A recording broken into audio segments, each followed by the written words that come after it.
ఎందరో ప్రాణత్యాగాల ఫలితమే దేశానికి స్వాతంత్ర్యం వచ్చిందని కర్నూలు ఎంపీ బస్తిపాటి నాగరాజు అన్నారు.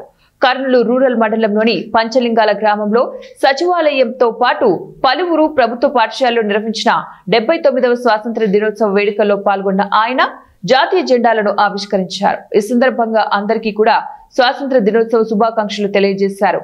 స్వాతంత్ర్యం కోసం పోరాడి ప్రాణాలర్పించిన స్వాతంత్ర సమర యోధులకు నివాళులర్పించారు.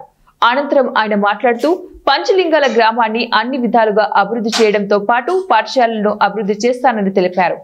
గ్రామాన్ని ఆదర్శ గ్రామంగా తీర్చిదిద్దుతానని ఈ సందర్భంగా హామీ ఇచ్చారు. ఆ విషయం నాకు కూడా తెలుసది, నాకు కూడా చాలా బాధాకరంగా ఉంది.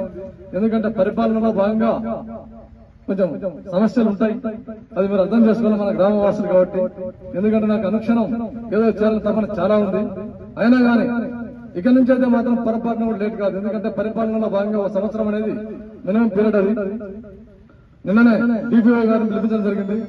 మొత్తం పంచలింగాలంతా మొక్కలు నాటాలి ఖచ్చితంగా అని చెప్పేసి పంచాయత్ సెక్రటరీ గారికి చెప్పడం జరిగింది. ఈ ఊరి మీద ప్రత్యేక శ్రద్ధ చూపించాలని చెప్పేసి డిపిఓ గారికి ప్రత్యేకంగా ఆదేశాలు జారీ చేయడం జరిగింది. కాబట్టి ఆయన కూడా శానిటేషన్ విషయంలో గ్రామంలో ఎక్కడన్నా కూడా ఇబ్బంది లేకుండా ప్రత్యేక చొరవ తీసుకోవాలని చెప్తే ఆయన మీ ఊరిని ఖచ్చితంగా ఆదర్శ గ్రామంగా చేసే వరకు వదిలిపెట్టండి సార్ అని చెప్పేసి పంచాయతీ సెక్రటరీ గారి ఆధ్వర్యంలో కూడా ఆయన గట్టిగా మాటించుకోవడం జరిగింది. కాబట్టి మీరు కూడా పంచాయతీ అధికారులంతా ఆ డిపిఓ గారిని వెంటబడిగానే మీకు ఏమేమి కావాలో చేయించుకున్నటువంటి బాధ్యత మీకు కూడా కొంత ఉంటుంది. కాబట్టి మీరు ఎప్పటికప్పుడు ఆయన ఫాలోఅప్ చేయండి. మీకు ఎక్కడ ప్రాబ్లం ఉంటే నేను మిగతా విషయాలు నేను అధికారులతో నేను చూసుకుంటాను. రెండో అంశం, ఎన్ఆర్జీఎస్ ఫండ్ కింద